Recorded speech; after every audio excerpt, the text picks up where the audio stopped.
앞서 전해드린 대로 새정치민주연합이 지금 상당히 술렁이고 있습니다.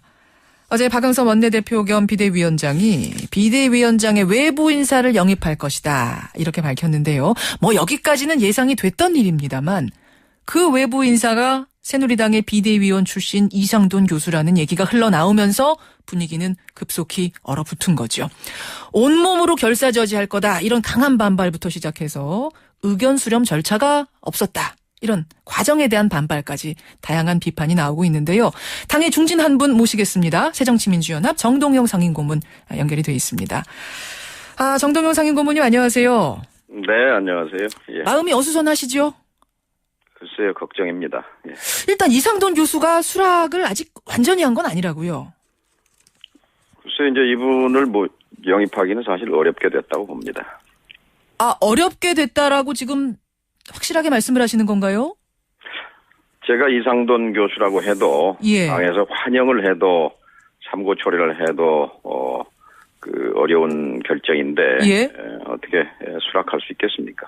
이것은 바람을 말씀하신 겁니까? 아니면 지금 밤 사이에 뭔가 상황이 바뀐 걸 말씀하시는 겁니까? 그런 상황을 들은 것은 없습니다. 예. 어렵지 않겠느냐라는 생각.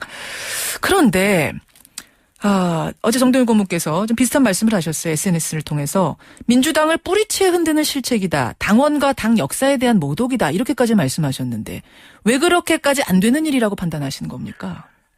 새누리당 전 비대위원인 새정치민주연합 현 비대위원장 이상돈 교수 이렇게 이제 소개를 해야 할 판인데 이게 가능한 얘기가 아니죠. 그러니까 이상돈 교수 개인에 대한 호불호를 말하는 것이 아닙니다. 예. 보수 진영에서는 나름대로 합리적인 분이고 예. 하지만 그분의 본체는 어디까지나 새누리당이고 보수주의자입니다. 본체는? 박근혜 정권의 탄생의 1등 공신이고 어찌됐건 이 교수께서는 새누리당의 비판적인 방식으로 그분의 방식으로 보수 진영에 기여하고 있는 분인데요. 예. 이런 분을 제1야당의 당대표로 영입한다는 것은 민주당이 새정치민주연합이 우리 당은 새누리당과 아무런 차별성이 없는 정당이요라고 전 국민 앞에 공표하는 것이나 마찬가지죠. 이것은 바로 당원과 당의 역사에 대한 모독이 되는 것이죠. 새누리당 이중대라고 선언하는 꼴이다 이렇게 보시는 거예요? 그런 셈입니다. 근데 대선의 1등 공신이었다라는 과거 전력은 사실이다 치더라도 지금도 보수 진영에 일정 부분 기여하고 있다고 보십니까? 이상돈 교수는 지금 신랄하게 정권 비판하고 있는데요. 바로 비판적인 방식 제가 말씀드린 그분 나름의 방식으로 저는 보수 진영에 기여하고 있다고 보는 겁니다. 어쨌든 이상돈 교수가 민주당의 실질적인 당대표 비대위원장이 되게 되면 예. 늘 따라다닐 거 아니겠어요? 박근혜 후보 캠프 출신이며 예. 박근혜 정권 탄생의 1등 공신이었던 새정치민주연합의 비대위원장. 이런 발상 자체가 불가능하죠. 불가능한 발상이다라는 생각. 그런데 이상돈 교수도 처음에는 고사하다가 네. 야당이 살아야 보수당인 새누리당의 장기 집권을 막고 대한민국 민주주의가 발전한다라는 소명의식으로 제안을 수용했다. 이렇게 알려져 있거든요. 그렇다면 지금은 야당에 대한 애정, 소신, 민주주의에 대한 애정 이런 게 있는 거 아닐까요? 그동안 민주당이 중산층과 서민을 위한 정당이다. 그런 진보적 정체성을 당의 정체성으로 받아들인 게 맞다면 예. 그런 지향성을 가지고 취향이 아니라 예. 그런 지향성을 가지고 살아온 분들도 많이 계시다고 생각합니다. 또 사람이 없다는 이유로 새누리당 인사를 당대표로 영입하겠다는 말은 예. 사람이 없다는 핑계로 친일 식민사관을 가진 분을 총리로 지명하고 또 세월호 참사 책임을 지고 사퇴한 총리를 재임명하고 그래서 국민을 경악시킨 박근혜 대통령과 다를 바가 없는 것이죠. 그래서 어려울수록 원칙과 정도로 가야 합니다. 당의 진로가 걸린 문제는 여의도에서만 의견을 구하면 안 됩니다. 여의도에서만 자꾸 묘수공리를 하니까 예. 이런 자폭형 참사가 생기고 있는 겁니다. 자폭형이라고까지 지금 730 재보선 공천 참사, 예.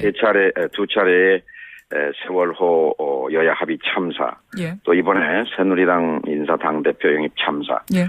이 근원을 찾아가면 모두 결국 당의 노선과 철학에 부재해 있습니다. 정체성이 불분명하기 때문에 벌어진 일들입니다. 그래서 중도에 대한 잘못된 환상, 이미지 정치에 매몰된 자기 부정 이런 배경이 깔려 있다고 생각합니다. 찬성하시는 분들의 반론을 제가 한 가지만 더 질문드리자면 이상돈 교수가 정치 경험이 없고 야당과 연이 전혀 없기 때문에 오히려 당 혁신을 강하게 하는데 적임자 아니냐 하시는 분도 계세요. 어떻게 보십니까? 금방 말씀을 드렸다고 생각해요. 사람이 없다는 핑계로 친일 식민사관 인사를 총리로 지명하면 국민이 받아들이겠습니까? 이상돈 교수에 대한 기준은 당원과 지지자들의 눈높이여야 합니다. 그 눈높이에서 수용될 수 없는 인사라고 생각합니다. 알겠습니다. 이 비상한 시국에 그 대답은 여의도에서 구해서 안 된다 하는 것이 제 생각입니다. 여의도에서 구해서는 안 된다. 어디까지 가야 되나요? 사실 이상돈 교수도 뭐 지금 여의도 정치판 한가운데 있는 분은 아니었습니다만.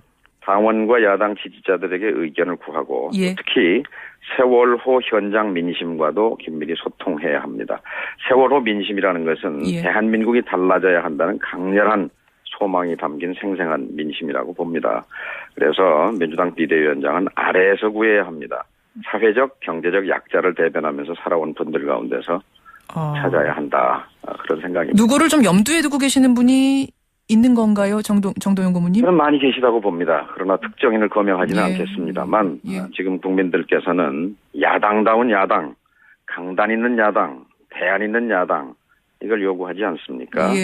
세월호 이후에 대한민국이 달라져야 한다는 시대적 과제를 앞장서서 의제화하고 주도할 수 있는 그런 야당을 요구하고 있습니다. 그런데 4월 16일 세월호 아침에 그 참담함과 오늘 아침 대한민국 앞에서 국민들이 느끼는 이 모습 무슨 차이가 있습니까? 알겠습니다. 출구 없는 대한민국의 모습 그대로고 박 대통령은 표류하고 있고 또 거기다 제1야당이 또 표류하고 있고 이것이 비극적 상황이라고 생각합니다. 박영선 원내대표가 이상돈 비대위원장 카드를 완전히 철회해야 된다고 지금 강하게 보시는 거죠? 그건 수용될 수 없는 카드죠. 만약 그럼에도 불구하고 고수한다면 그럼 그 다음은 어떻게 될까요? 아니 당에서 의원들도 이미 입장을 표명한 바 있어서 이건 이미 죽은 카드라고 생각합니다. 죽은 카드라고 생각하신다. 그런데 이걸 만약 박영선 원내대표의 이번 이상돈 카드도 거부를 당할 경우 박영선 원내대표의 지도력, 리더십이 상당히 손상당하는 거 아니냐. 좀 힘 실어줘야 되는 거 아니냐라는 의견도 있긴 있거든요. 저는 박영선 대표가 더 이상 감당하기 어려울 거라고 생각합니다. 이제 세 번째 덜컥수를 둔 건데요. 이런 식으로 해서는 당을 끌고 갈 수 없다고 생각합니다. 지금이라도 낮은 자세로 당원과 지지자들과 눈높이를 맞춰야 한다고 생각합니다. 이상돈 카드를 접고 그럼 박영선 원내대표도 뭔가 거취에 대해 결정을 해야 된다고 보시는 건가요? 폭넓게 의견을 좀 수렴해야 되겠죠. 정치는 결국 책임 정치입니다. 책임 정치. 지금 말씀을 좀 돌려서 하신 것 같은데 그럼 이미 리더십이 상처를 좀 심하게 입었다 이번 사태를 계기로 이렇게 보시는 겁니까? 부인할 수 없죠. 그런데 사실 비대위원장 선임 문제를 놓고 박영선보다 더 잘할 사람이 있느냐 하는 것이 당 내외의 평가였습니다. 그런 점에서는 잘 해주길 바랬고 잘할 수 있으리라고 생각했는데 몹시 안타깝습니다. 그럼 비대위원장 선임을 다시 할 사람 그러니까 수장이 지금 바뀌어야 한다고 보십니까? 비대위원장을 지금 밖에서 구한다고 했지 않습니까? 당내에 적절한 사람이 없어서 그랬다고 생각합니다. 또 실제 박영선 의원보다 더 비대위원장에 적합한 인물이 없는 것도 사실입니다. 그러면 없다. 이것을 부끄러워하지 말고 있는 그대로 지금 민주당의 신뢰가 땅바닥에 떨어져 있지 않습니까? 어려울수록 원칙과 정도로 가야 된다 생각합니다. 알겠습니다. 여기까지 말씀 듣겠습니다. 고맙습니다. 감사합니다. 새정치민주연합 정동영 상임고문이었습니다.